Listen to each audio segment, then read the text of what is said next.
I don't even know what day this comes out. Is it the first week in December? It comes out on the 12th. The 12th. Okay. Happy birthday to me. Happy birthday to me. Happy birthday, dear SC. Happy birthday to me. Yay, thank you guys for remembering my birthday, and I didn't have to edit this together at all. Those are your real voices.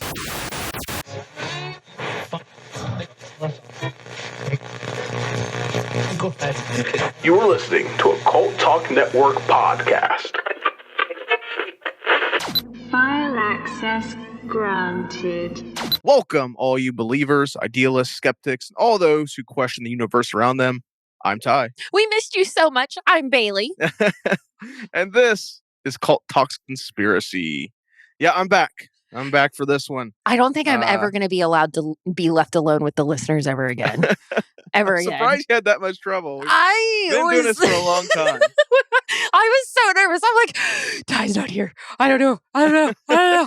It was weird. But so happy to have you back. So happy to hear one of your amazing files again. Yeah, we're Very here excited. for file 032.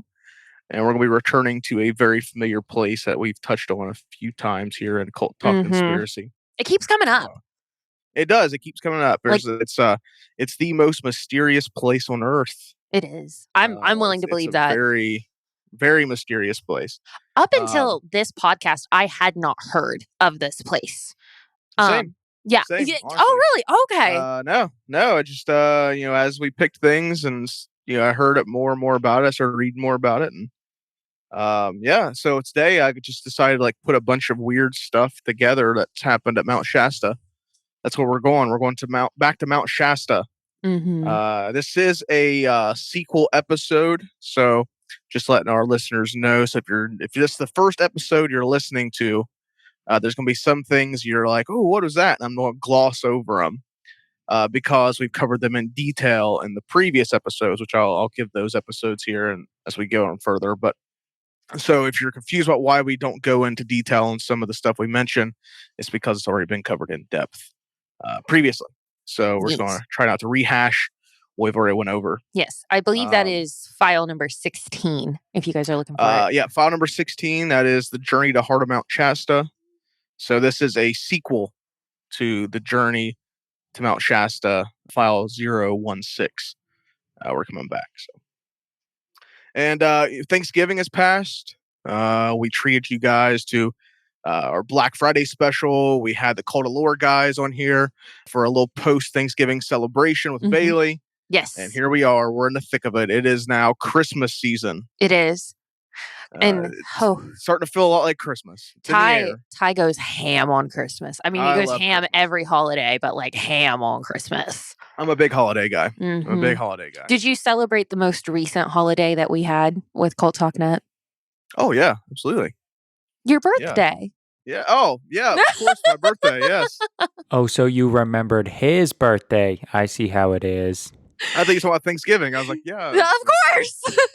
Yeah. No, we have to celebrate the day that the pod god blessed this earth, guys. Yeah, the day the pod god was born. Was created. Once again, Bailey, I will remember this forever. Yeah, it was a fantastic birthday.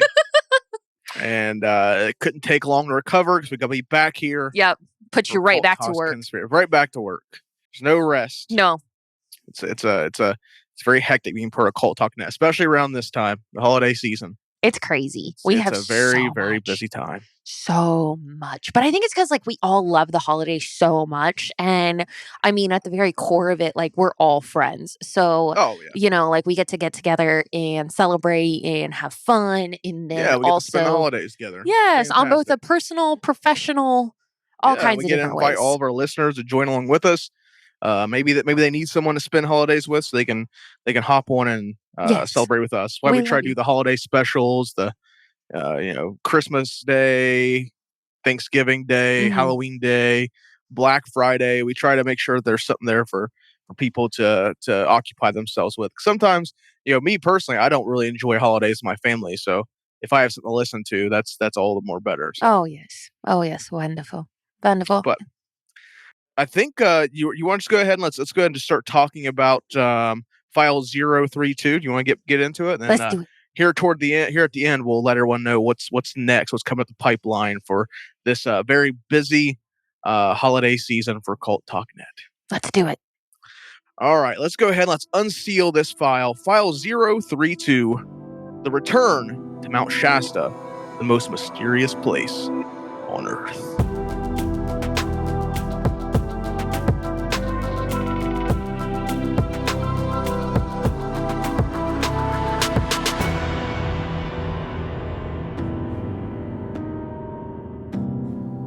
We've talked about Mount Shasta here on Cult Talk Conspiracy on a few occasions. It was first mentioned, to the best of my recollection, way back on file 013, the Richard Shaver Enigma. We talked about it because, Richard Shaver kind of came up with the idea of the Telos, the Darrows. He didn't come up with it, but he expanded upon it in his writings to the magazine that he was closely associated with. But then, I was so fascinated by the mentions of Mount Shasta, and I started digging more into it, mainly the Lemurians. Oh, yeah. That it took center stage in file 016, Journey to the Heart of Mount Shasta, which is, of course, the predecessor to this episode. So I implore you, if you haven't, I'd go back and listen to file 016, then come back here file 032. Yes. It's also been mentioned a few times in previous episodes. It was mentioned in file 023, Atlantis Rising, and also in file 026, Reptile Rule. So it's been mentioned a couple times, just here and there, sprinkled about. And it's just a very interesting location with a lot of mystery. So much so that obviously we're returning for another episode focused on Mount Shasta. Which is now wild. this is kind of the part where I'm going to mention some things that, again, if you haven't listened to file 016, you're going to be out of the loop. Mount Shasta is fabled home to the City of Light, Telos, the mythical underground city occupied by the Lemurians. I'm not going to go into much detail, as this is what we covered in depth on file 016, but the Lemurians are a surviving race of ancient, advanced humanoids. But Mount Shasta throughout history has been reported to be home to many more phenomena. The Telos, we've talked about those. The I Am movement, a religious movement inspired by the Lemurian legend. We talked about that. And the legend of the Klamath people only scratches the surface of what truly lies beneath Mount Shasta. Just a very fascinating place. If you read into Mount Shasta, you'll find no shortage of just mysterious events, occurrences, and beings, and all sorts of high strangeness surround this mountain.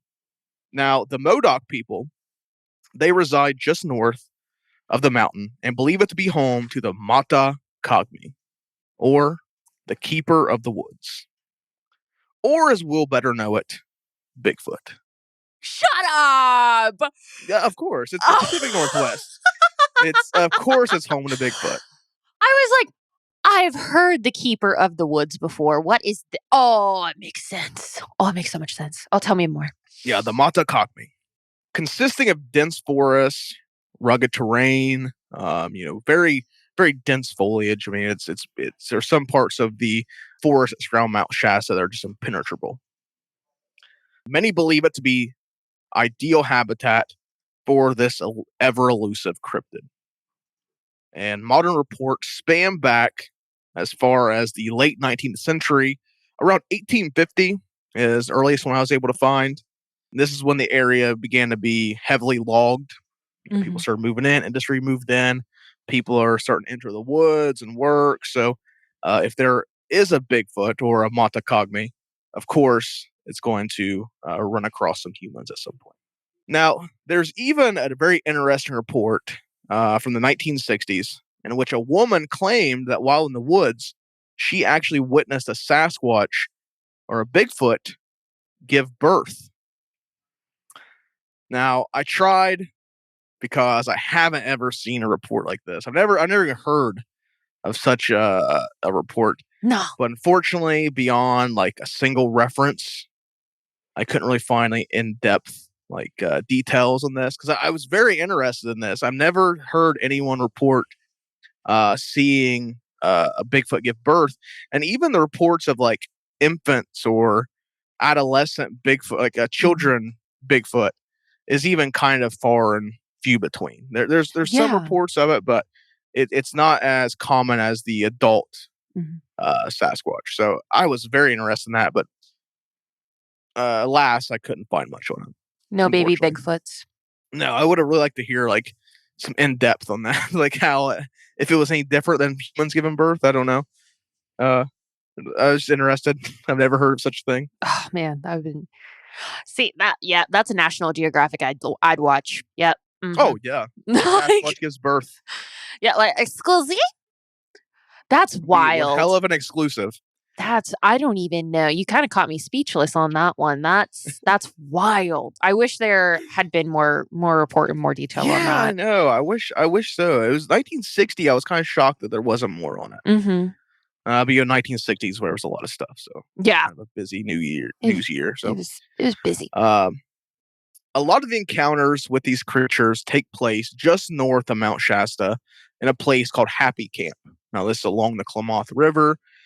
Makes sense, large creatures, both cryptozoological and natural, will more than likely habitate toward the water, I mean the river. You'd want there's obviously water.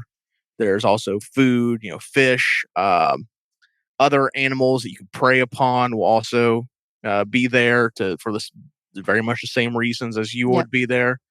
So it makes sense that they're, these seem to be taking place near rivers. David Paulides. Do you know who David Paulides is? Oh, do I ever? I love Mr. Paulides and his Missing 411 book series. Of course. David Paulides, the famed former police investigator turned cryptozoologist, most famous for, as Bailey mentioned, the Missing 411. Now, David Paulides, he actually considers Siskiyou County, which is where Mount Shasta is located. It's located in Siskiyou County in California. He actually considers this to be the heart of Bigfoot country. Ty, guess where we're going? Oh, absolutely. Let's go. We're leaving. Now, the Pacific Northwest corridor is what most people believe to be Bigfoot country. That's where if you were to look at like a map, you can find them online of like the little plot maps of like, oh, here's where Bigfoot sightings take place. You will see there's just a vast abundance of sightings in the northwest corridor. In part because of the rugged terrain, the dense forest, the diverse wildlife. I mean, it's just the perfect habitat for something that's wanting to not be found to reside. Yeah, dense woods too. Yes. Lots and lots of density in there. Now, a map published by the North American Bigfoot Search shows over 50 locations throughout the county alone. So 50 locations just in Siskiyou County where reliable Bigfoot encounters have occurred. Oh, wow. David Paulides, he theorizes that many of the Bigfoot encountered near Mount Shasta are actually transient. They're not staying there. Okay. They're not living in Mount Shasta or living in Siskiyou County, but rather they're passing through. They're using the mountain range to travel along to get to the much more Bigfoot populated regions near the coast.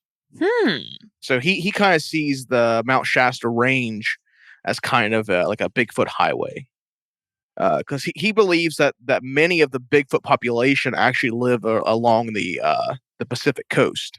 Really? Okay. Yeah, they live along the coast, and they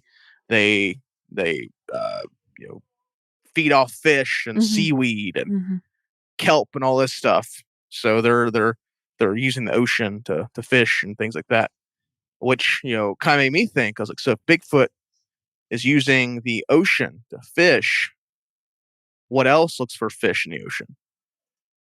Oh. Sharks. Bigfoot versus shark. Oh, God. Could be a movie. No. I'd watch it. You'd make it. Bigfoot versus Megalodon. You got to do it. Let's see. I actually wrote a script when I was in high school. I still have it. It's Bigfoot versus Yeti. It's a full completed script, film script, 130 pages. Full on script for a film. I'll need to revisit it because I'm pretty sure it's very shitty. I'm pretty sure I had no idea how story was structured. So I'm sure it's very, very shitty. I'll need to go over it again. You're gonna have to break that back out because I smell a CTN original coming. Oh, I've thought many times about just reworking into a novel or something. Oh, that would be beautiful. Yeah. But I'll have to go back there. I'll have to crack it open. Yes. If any of our listeners want to hear more about Bigfoot versus Yeti, it was called Monstrous. That was what it was called. Oh, it's even Monstrous. Bigfoot versus Yeti. I want to hear it. So if any of our listeners want to hear more about Monstrous Bigfoot versus Yeti, let me know in the comments or reach out to us on social media and maybe we can talk. Yes, all of you, please. Now, David Paulides actually estimates that near the coast, there is a population of 2,000 plus Sasquatch living along the Pacific coast. To me, that's a little. I think that's a bit much. I don't think there's that many of these creatures in one area. 2,000. I would say we can get in the 1,000 range. When we're talking about United States as a whole. Yeah. I just find that to be too large of a population to be in one area and not be seen or be found. I mean, I feel like that's a lot. Same. Absolute same. Because don't they say, I can't remember the exact number, but there's like anywhere from like, and I'm bullshitting the numbers here, like 5,000 to 10,000 serial killers walking a month at any point in time. Yeah. And like they catch serial killers, like granted, not often, but they at least catch them. So it's like with 2,000, Sasquatch running around, I feel like we in would one have, area. In one area. Yeah. Yeah. I'm with you on that. I feel like we would definitely had to have some sort of like concrete proof by now. Right. Yeah, I think it's a lot. Now, according to the Modoc people's legend of the Matakagmi of Mount Shasta, they only come out in the evening. They live off roots, berries, and they only eat meat when absolutely necessary. They'll only take down a deer or a squirrel or whatever when they absolutely have to. Otherwise, they'll choose roots and berries over a living creature. And they actually lived in deep in the mountainside. This is where the Matakagmi would reside. Deep within the mountain in unknown burrows. And this is very interesting because one of Mount Shasta's most unique features is its lava tubes. There are these vast webs of lava tubes that flow beneath the mountain, weave beneath the mountain. These big open caverns where lava would channel through, and they're all over the mountain. There's even a few of them that are kind of like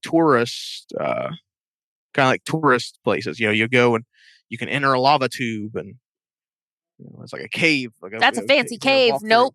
Yeah. Nope. You almost had me. Nope.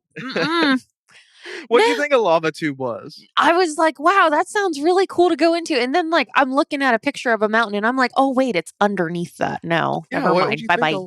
I was just so mysticized or something. I don't know. Mystified. Mysticized. So maybe these lava tubes are could be the perfect hiding place if there was a population of unknown creatures. Maybe they could be living within the mountain, like in these lava tubes. Well, I mean, to get away from the elements at least. Oh, absolutely. Now, why does Mount Shasta have lava tubes, Bailey? I don't know. I was going to ask you the same thing. Why would a mountain have lava tubes? Because it has lava? Yeah. Does Mount Shasta not have lava? No, it does. Okay. It does. The mountain is semi-active. Oh? It's not fully active. It hasn't been active since 1250 was the last time it had its major eruption. Damn. Now, however, it's semi-active, so it does still have lava in it. And as recent as 2 years ago, lava began to like ooze out of the mountain. Like, it wasn't like flowing or erupting, just lava began to kind of like ooze out of these lava tubes and cause fires in the surrounding area. But it's not an eruption. It was just, just lava flowing out. California has enough wildfires, ma'am. We do not need you, like naturally occurring fire. We've got idiots out in California that are doing just fine on their own. Yeah, they're starting them. Oh my gosh. That's crazy. I don't even care if it's just an ooze, like a half inch outside of the volcano. I'm evacuating. Oh, absolutely. Like, I'm getting I out wouldn't of fuck there. lava. Fuck That's no. scary. No. But back to the Matacogni. Native Americans believed that these giant creatures roamed the land for thousands of years until one day they were wiped out by a great flood. Oh. Now, this is interesting. A very interesting thing about the Matacogni is they were described as these giant and intelligent beings. A similar description to another mythical race, the Lemurians. The Lemurians also suffered from a catastrophic flood. The Lemurians also lived within the mountain lived in Mount Shasta. So it kind of makes you wonder, like, could the Lemurian legend in part be based off of the Matacogni? Now, yeah. How hairy were they? I don't know. I'm assuming hairy on the Matacogni, but I think the Lemurians were fairly hairless. So I'll have to get some clarification on that. Yes. But the descriptions are very similar regardless. Now, albeit Sasquatch or Lemurian, the world would finally know for sure on October 28th, 1930. You know what happened on October 28th, 1930? Tell me. The skeleton of one of these giant beings was discovered. Does the Smithsonian have it? Do I need to get even madder at the Smithsonian? I'm ready. Skeleton found showing giants roamed the Sierras, proclaimed the headline of the Press Tribune. Buried under 12 feet of rock, the University of California discovered what was described as a prehistoric giant with nearly perfectly preserved skull and bones. Now, at first, because I found the whole article, I'll drop it in the description of this episode if you guys want to read it. Now, when I first read it, as I'm reading it, and they're calling it a prehistoric giant, I'm thinking that they're talking about a dinosaur because that's what you would say. Like you talk about they were thunder lizards and thunder giants and all this stuff. People will call it too. People had these ideas that dinosaurs were these giant mythical creatures, which they are. But when I'm seeing this article and it's just proclaiming it as a giant, I'm thinking that it's just maybe like a catchy sensationalist headline about the discovery of some well-preserved dinosaur bones. Until I read further down the article, where the scientists who found it explain what they believe happened to this giant.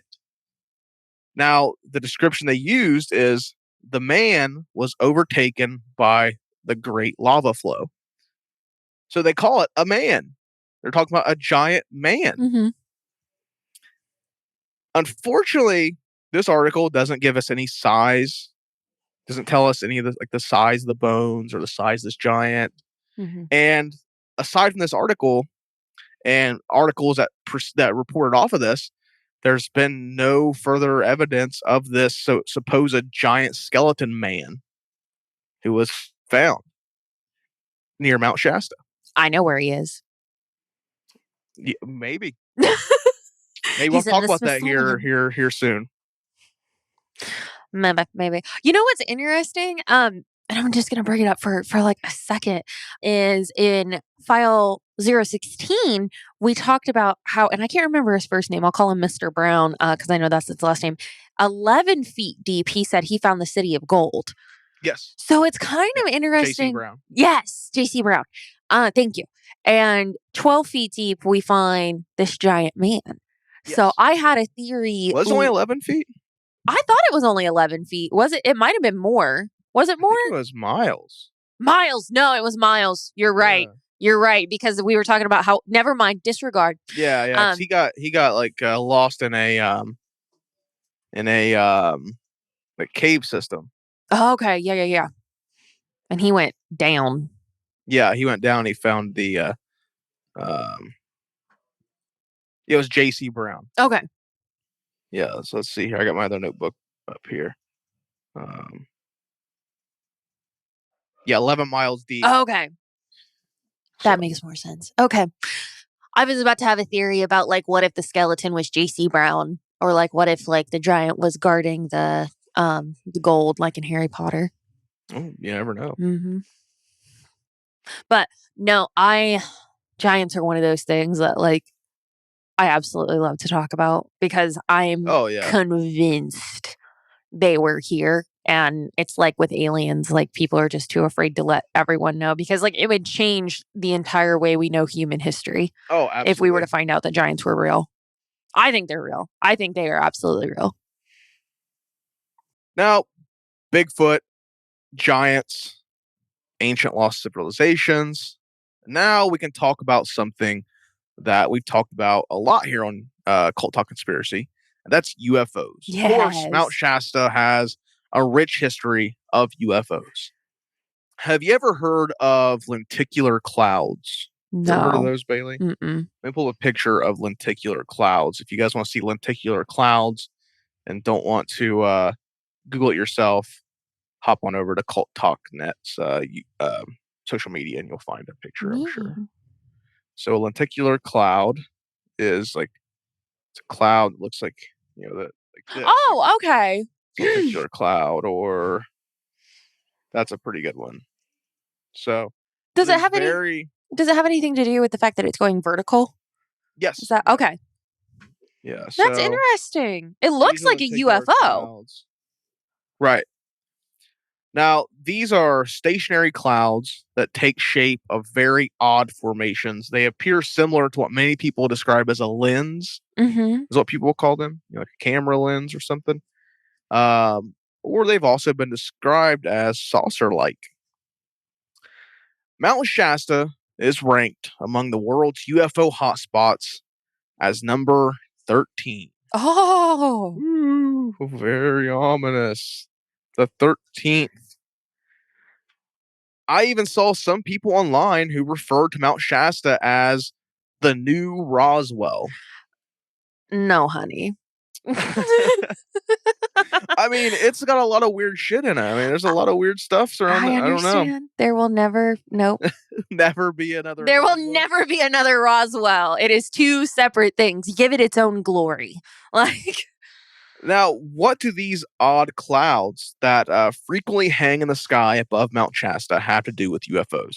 Now, lenticular clouds, they're seen all over the world, but they are very common in Mount Shasta, and that's in part because of where Mount Shasta sits, and along with its size, 'cause it's the 5th largest mountain in California, so it's pretty damn big. It is 14,179 feet tall. Damn. At its highest elevation. Damn. It actually is so big, and where it's located, it kind of has its own weather. Like the weather changes in a second there because it's so big. It affects the weather around it. So that is part of why these lenticular clouds are so prominent around Mount Shasta. Now, many of the residents around Mount Shasta claim that they see UFOs pretty regularly, very, very frequently. And these UFOs will oftentimes descend out of these lenticular clouds, almost as if they're hiding within the formations. Huh. And these claims are typically dismissed as people mistaking the lenticular clouds that when they catch light, these things actually glow like orange. It's pretty interesting. I'll see if I can find a picture. But these clouds, they're so big and they catch light and they sort of glow. See if I can find a good picture. What? Okay, so look at that. What the fuck? I guess it's the cloud, apparently. Supposedly. I mean, if I saw something like that, I would think UFO. Listen, Like, I saw that. Listen, it didn't even take all that. It was literally the fucking satellites that Elon was shooting up into the sky, and like me and my neighbors were all outside, and we were like, "We just saw aliens!" Like, we're gonna have to share that on social media. Go for it, man. That video cracked me up. It reminded me of the one video of like out in California where the guy's like the aliens, the aliens. I'm back there going, this is the best day of my life. Oh, it was something. You guys sent me that. I knew immediately what it was. I've seen it like multiple times. I had no idea. We were all like, and what? I was just listening. I watched that like 3 or 4 times, just listening to you guys freaking out. Ben freaking out. Eric freaking out in the background. Oh my God. Oh. It's wonderful. It's great. But no, if I saw a cloud like that, I'd be like, it's War of the Worlds time. Like, no, that's freaky. Because the only other time is like, it has to have some sort of light source, because even lightning and sunlight, that's a whole other source of its own. Unless there's it's catching light off the sun. I mean, it's the light. The sun will hit it just right, and it kind of just illuminates the cloud. Okay. So that's oftentimes what people dismiss. You know, someone's like, I see a UFO. They're like, oh, you just saw a lenticular cloud. They're very common. Mount Shasta's UFO sightings run the gambit from the typical strange light formations in the sky that's seen very frequently, which, you know, I do have. I think that a lot of UFO sightings as of late are StarLink. I really do. Mm-hmm. I think not, you know, these things have been in the sky for a few years now. Guys, we're getting bamboozled over here. But I think so. I think that a lot of people see Starlink and think UFOs because it is very ominous. It's creepy. If you don't know what it is, it's scary. I'm sure the first time I saw it, I probably for a moment was pretty convinced it was UFOs. I straight up was about to shit a brick. I had no idea what I was looking at. All I know, it was a bunch of lights going upward in a straight line, and I'm like, that is not naturally occurring. When did you guys notice it? Did you just get out of the car and see it, or did you see No, it was our neighbors. We heard our neighbors start freaking out because they were having a bonfire. So Ben went out, or no, it was Eric. Eric was outside smoking. This is the only time smoking has ever benefited him. Actually, no, not even then, because it wasn't UFOs. I retract that statement. You hear me, future Eric? I retract. But he was outside smoking, and he heard the neighbors start freaking out, and then he looked up in the sky, and he was like, what the fuck? And then he came in, put the cigarette out, and then came in, and was like, guys, you got to come outside. You got to look at this. You got to look at this. And we had just gotten back from out of town. So I was like, Eric, what the fuck? So we go outside and look, and then I'm like, what are we looking at? So I start filming. And that's when you can hear all of us start freaking out. Yeah, we're sharing that to the social media. We have to. It's too great. Yeah, so I loved it. I loved it. It cracked me up. I'm glad. I can't get a good shot of it. I got a pretty clear video of it on my phone. Jesus fucking Christ. Here we go. You can kind of see him moving. 1, 2, 3, 4, y'all 5, missed them. There was 6, 7, 8, 9, Fuck. 10. There was more than that. And they're all coming from that bright one, aren't they? Yeah. Oh my drones? God. I can't get it on video. Oh my God. Right. Dude, there's literally a whole fucking massive line. They just kept coming. Yeah. What the hell is that? There's absolutely no need for you to go down there and cause a ruckus. Dude, they're moving. Those have to be drones, right? At this time of night? Wait, and then are they going out? They're going up. They're going straight up. No, they're going that way. And then they're fading away. Yeah, because that's why. Yeah, because they're going up. They are? They're going that way, but up. They're at like an angle. Oh, she got. Fuck.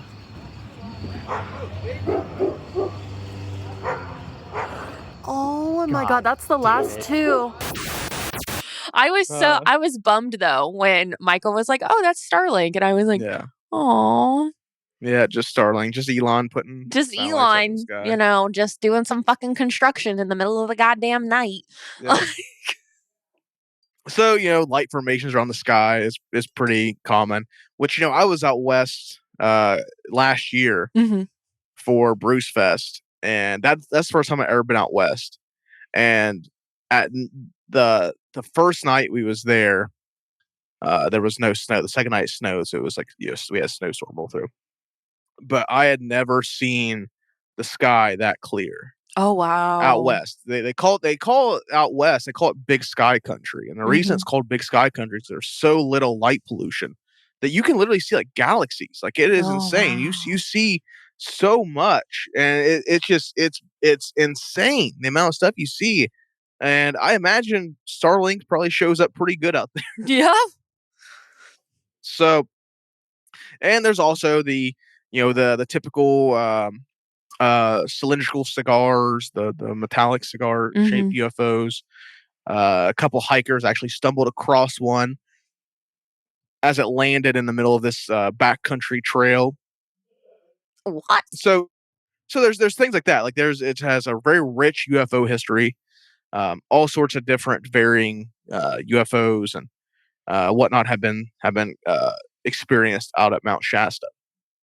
Now, the unique thing about Mount Shasta's UFO reports is typically in other eyewitness encounters with UFOs, people usually, the UFO disappears off into the sky. It flies out of sight, whatever it may be. But almost every claim of UFO sightings and Mount Shasta end with the object actually flying into the mountain itself. What? Now, I don't mean it flies into some opening or like it flies through a cave or a hangar or anything like that. The UFOs will fly toward the mountain and then vanish. So almost like they've entered some sort of unseen portal. Oh my fucking God, it's in Mount Shasta. Hollow Earth is in Mount Shasta, guys. It's there. We're going. We gotta go. Mount Shasta has long been recognized as a very mysterious place with a very strange energy.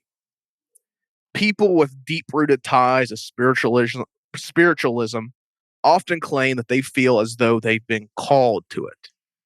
People often say that the mountain is calling to them. When they come and they see Mount Shasta, they stand in its presence for the first time, they have an overwhelming need to go to the mountain. Are these the same people who have also seen aliens? Possibly. And have they gone missing? There are a few missing people out there in Mount Shasta. There are people that believe this location is actually an energy vortex where Earth meets with the rest of the universe. Ooh. So-called Lemurian crystals mined from the mountain are very popular. Many people who are crystal enthusiasts. I think you're one of those people, right, Bailey? Yeah. You should get you some Lemurian crystals. I'm writing it down right now. It's in big words. Like it's happening right now in big letters. Apparently, people think that they're some of the most they hold some of the most powerful energy of any crystals they've ever owned. So they're very popular. I think it's a big trade out in Mount Shasta, out in Siskiyou County. I think people sell like those. Listen, I love crystals of any type. I bet you can find some good ones on Etsy. Freaking probably. You can find anything on Etsy. Yeah. I'll get you one. Oh, I'd love that one. Exactly. I'm not a big crystal guy, but I'll put it on my shelf. Oh, yes. This isn't all conjecture either, as when looking at a map of magnetic fields across the globe, you can actually find that Mount Shasta and the surrounding area is covered in this huge negative magnetic anomaly, the largest of any kind on Earth. So if you look at a magnetic map of the globe, you'll see just this hot spot over Mount Shasta. It's huge. Why? It's just a giant blanket of negative magnetic energy that covers the mountain. So could this energy be from some sort of portal being used by extraterrestrial beings? Maybe Mount Shasta is some kind of interstellar travel hub, or maybe even interdimensional. Yes. All of the above. Is there any radiation out there? Has anyone ever done any radiation? Oh, interesting. No. Just a lot of negative magnetic energy. Very powerful energy, according to people who are attuned to that sort of thing. Mm-hmm. Many people say it's one of the most spiritual places on Earth, is what a lot of people say. It's you feel at one with the universe when you're at Mount Shasta. Oh, okay, we gotta go. people that are attuned to that. I don't know if I'm attuned to that kind of stuff, but I don't know. We can get you attuned to that kind of stuff. Try. We can make it happen. Listen, you do a Reiki session and we get your chakras all in order and we find out your star sign. It's all going to be fine. I knew about one of those words you said there. We'll get you there. Siskiyou County currently has around 24 missing person cases that so far have gone unsolved. Now, people entering the woods, especially in an area as vast as the Pacific Northwest, going missing isn't sadly anything out of the ordinary. I mean, it happens, I would hazard to say, daily or bi-daily out there. With, not talking about Siskiyou County, but the Pacific Northwest as a whole. Yeah. I would say, there's a large number of people that go missing out there because it's very hard to find someone once you enter there. I mean, you're on your own. Oof.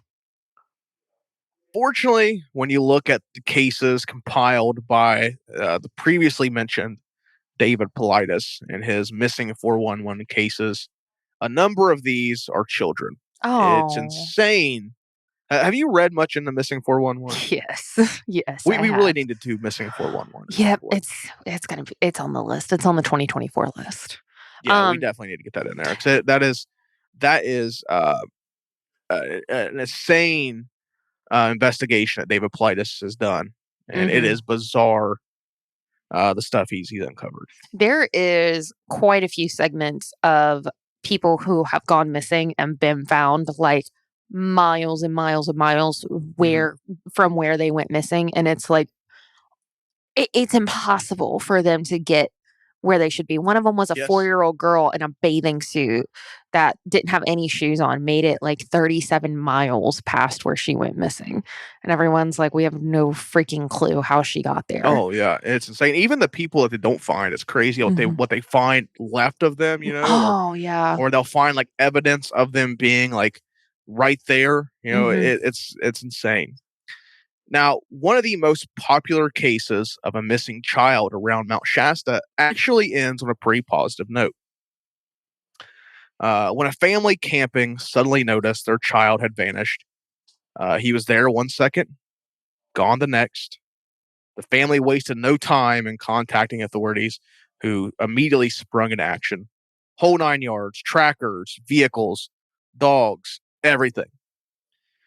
Now, after several stressful and I'm sure hopeless hours, a searcher at the camp where the boy had gone missing heard a voice in a nearby bush. It was the boy. Despite the best efforts, these people searching far and wide, tracking dogs in this area, cops, helicopters, he was right there the whole time. Supposedly, he was right there in the bush at the camp this entire time. Now, this isn't what actually makes this case so popular. Days later, following the ordeal, the boy was talking to his grandmother, where he mentioned that he liked this Grandma Cappy. That's what the boy called his grandmother. He called her Grandma Cappy. He liked this Grandma Cappy better than the other Grandma Cappy. Now, his grandma was like, what does that mean? His mother, they questioned him, like, what do you mean by the other Grandma Cappy? This is where it gets creepy. The boy told the story that when they were out camping, another Grandma Cappy came and took him away from the camp and took him to a cave where there were other people there. But all these people were frozen in place. This Grandma Cappy began to examine the boy, got angry, and sent him back to the camp when he didn't obey her demands. Oh. One of the demands is she wanted him to take a shit on a piece of paper. Ugh. And he couldn't go. Oh. So she got mad and made him go back to camp. I cast you out. Yes. But it gets weirder. Oh, boy. So Grandma Cappy, the one he liked, she had actually visited the same park where the boy went missing several weeks earlier, before the incident even took place. Okay. Now, while there, she remembered passing out and waking up with no recollection of what had just occurred. Oh. And she noticed there was a small puncture mark on her neck that at the time she thought was just a spider bite, maybe. But she had no idea what it was. And then several weeks later, the boy goes missing and tells this story of another Grandma Cappy. So is this an instance of maybe like It's a mimic. the end? Yeah, exactly. Like, did she go there? Was it like some strange matter of fate It's a mimic. where her DNA was extracted, That's what I think. cloned, and abducted this boy? That's why they wanted him to shit on paper. They wanted a stool sample. Yeah. There we go. Did the other Grandma Cappy have button eyes? I don't know. Oh, I don't know. that's instantly what I started thinking. I'm like, this is some Coraline bullshit. That case is very interesting. I will preface the second half. The first part is completely true. The boy went missing. Was found hours later, right there at the camp. Mysterious, very mysterious circumstances. How was he there the whole time and no one knew it? But the family has since, made themselves. They've kept themselves anonymous. They don't want their names being out there, so you can't really verify who they are. But the second half about Grandma Cappy, that was actually put online by someone supposedly Grandma Cappy. Oh, so it's unverifiable source. Okay. We don't know if there ever was a Grandma Cappy. Right. We don't know if this is Grandma Cappy, but a very, very interesting tale this boy supposedly told. And that's why this is one of the more popular missing persons cases surrounding Mount Shasta. Now, there are several other cases in Mount Shasta that are very typical fare amongst the 411 stuff. Experienced hikers, like literally vanishing right before people's eyes. Someone turns back, they're gone, never to be seen again. A ton of stuff like that. So, I mean, very, very interesting things that surround Mount Shasta. It's got a little bit of everything. Mount Shasta, it has a lot of mystery. Bigfoot, giants, UFOs, mysterious portals, magnetic anomalies, missing persons, lost civilizations. More than a handful of religions have been created around the energy that surrounds Mount Shasta. People flock here just to be in its presence, and many have claimed that the feeling you get when in the shadow of Mount Shasta is unlike any other place in the world. And that is why Mount Shasta is the most mysterious place on Earth. And that was our return trip to Mount Shasta here to kick off our December here with Cult Talk Conspiracy. Well, damn, yeah, it was a trip. There's so much. Ty, you have, you've scratched every itch that I have.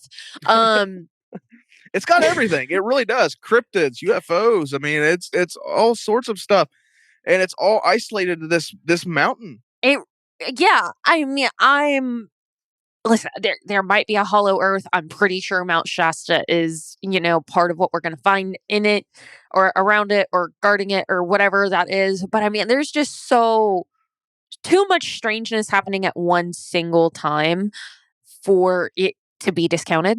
Like, especially with the story of the boy, like just the fact that take away all the creepiness of the story and just get back to the fact that he was in the fucking bush. Don't tell me 18 different people didn't check that goddamn bush. Oh, I know. Like, you think he would have heard like someone, or at least the dogs? I mean, those dogs are like trained to go on a queue. I mean, oh my gosh, yeah, those are. I mean, those dogs are like meant to either find a missing person or a body. So, I mean, that it's crazy. It's craziness. I am still not happy with the, how do you say it, vertical cloud or lenticular cloud. lenticular cloud. I'm still not happy with that explanation that it's just a trick of the light. I definitely think there's something more going on there just because it doesn't make sense to me. You're telling me that the sun is reflecting light onto that cloud so much that it's turning bright orange like a pumpkin? Okay. That's fine. But yeah, this one, there's so much. I love it. And Mr. there is a lot Politis to got unpack involved. Yeah, there's a lot of stuff. It's really hard to actually research the Mount Shasta stuff because there's been so many books about it that they just want to point you toward books. But I would look for websites and things of that nature. So I mean, it's very hard. But I tell you what, there's dozens of books on Amazon about Mount Shasta. So if you ever want to read more about it, there's no shortage of material on Amazon. Listen, I got some credits. I think there's a few documentaries. I'm sure Tubi has a few. Probably some on Amazon Prime, I'm sure. Absolutely. I've got some Audible credits I'm getting ready to go use. So. I bet there's some really good Mount Shasta books on Audible. Oh, I love Audible. Give us a subscription, please, Audible. Please. Yeah. I think we have to apply for it. They're going to be like, apply. Here's the application, bitch.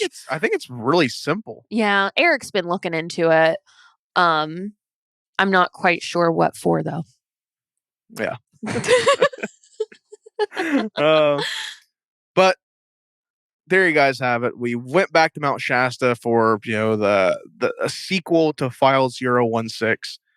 I wanted to come back to Mount Shasta, so I knew what better way to cap off my portion of the year than with a nice return to a familiar place. Yes. But the year is not over for Cult Talk Net. No. Far from it. Yes. And it's not over for Cult Talk Conspiracy either. No. We have our next episode will be on the 18th. So next week, you're going to be getting another episode of Cult Talk Conspiracy. And it is our Christmas special. Woo-hoo! We're going to be doing Cult Talk Conspiracy Christmas. Last year, we did Santa Claus Encounters. Are we doing Krampus Encounters this year, Bailey? It's only fitting. It's only fitting. Yeah, we're doing Krampus Encounters this year. So last year we did Santa. This year we're looking at the evil side, the dark side of Christmas, Krampus. Yes. So that'll be on the 18th, and that's not all. That week is actually a very Cult TalkNet Christmas, our annual Christmas celebration. We've celebrated Culttober. We had a little Thanksgiving feast. And now it's time for a very Cult TalkNet Christmas. And we have a bag of goodies for everyone to partake on. Some presents for our audience. Oh, yes. Coming from Cult of Campbell. Of course, us. Cult of Lore. Cult of Russell's coming back on Christmas Day. Yes. And also a treat, a present, or a gift or two extra for everyone to celebrate the holidays. Oh, yes. And our beautiful movie gift exchange as well. Yes. That is always Christmas such a treat. Eve. That's Christmas Eve. Christmas Eve. So you get a little treat even before Christmas. Did you grow up in one of those households where they let you have a Christmas gift on Christmas Eve? Yeah. I did not. There was one Christmas where my dad broke and let us open all of our presents on Christmas Eve. Oh. And I remember that sucked so bad. It was awesome, And then the next day it was kind of what am I doing here? Kind of ruined it all. Yeah. Oh, that sucks. We always wanted to do that, and my parents would never let us. They're like, "No, you have to wait. Not even just one. No, absolutely not." So now go to bed. I would usually get one present on Christmas Eve. No, my parents were strict. They were like, absolutely not. The scheduled fun time is not till later. My mama gonna hear that and she gonna be like, "You're making me sound bad." Oh gosh, yeah. Yeah, I won't even share any stories with my mom. Oh, we love you, Mom. The one year, all I got from her was a bootleg wrestling figure. It wasn't even a real wrestling figure. It was a bootleg dollar store wrestling figure I got for Christmas. Eek. Yeah, that was bad. But I'm sorry. At least we'll not dampen everyone's spirit as they get into the holidays. This year for Christmas, I am not leaving my apartment. I've already decided that. That's gonna Last be year, I went and spent Christmas at Evan's parents, and I told him no more. No, you were like, I'm done. I'm done. My family is very small. It's me, my dad, my sister, and our Christmas probably lasts an hour and a half.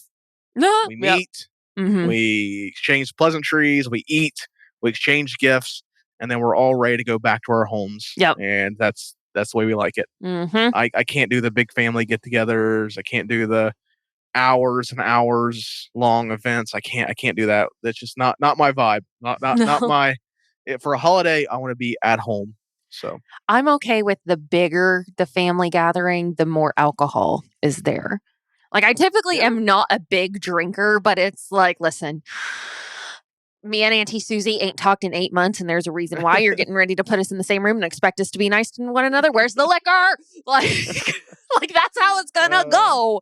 But it's not always like that. And very, very blessed and grateful that this year will be the last year that Ben and I are not Mr. and Mrs. And we get to have get to have all of our family together and whatnot. Yep. It's very special. I'm very excited. And of course, with all of you. Still a lot left of the year. You never know. I mean, it's fine, Ty. Don't say that. But then we get to celebrate Christmas with all of you guys and the Cult Talk Net family. Absolutely. We're going to be right here on Christmas Day. But yeah, next week is very Cult Talk Net Christmas. It's a fun time. I look forward to that. It's not as big as Culttober. It's a 1-week affair, and we have some fun with it. So make sure you guys tune in to all those. They'll be available on Cult of Campbell, Cult Talk Conspiracy, Cult of Lord, of course. The Culttober Plus channels where you'll find our Christmas Day special or our gift exchange, which is one of my favorite new traditions we have. Mhm. I came up with that last year, and it was a huge hit. So of course, we had to have a return. It's something I look forward to. I looked forward to it all this year. I was like, I can't wait for Gift Exchange of Palooza. Yay. And it's such a fun thing. I'm really glad it was a success and everyone enjoyed it. And now it's our part of our Cult Talk Net tradition. So Oh, yes. I love it. if you It's guys awesome. haven't listened to it, go back on our youtube.com/Cult Talk Net. Last year's very Cult Talk Net Christmas was our debut of it. So you can listen to it there. But yeah, we have the return of that this year. But yeah, that's going to be what we have cooking up next week. And then after that, Bailey will be back, and we'll let her give away what she's doing there on the next episode here on the 18th. You guys can find out what's in store for the last episode of the year for Cult Talk Conspiracy, capping off 2023 in a big way. Big Way. But until then, I think that does it for us, Bailey. This has been a fun journey back to a very familiar place, a very mysterious place, somewhere that I've grown to just be fascinated with here over the last year. And one day, maybe we'll visit there. Maybe we'll go to Mount Shasta sometime. It's happening. We're going. We have a lot of places to go out west. We should just do a west vacation. Let's do a it. road trip. We hit Roswell and hit Mount Shasta.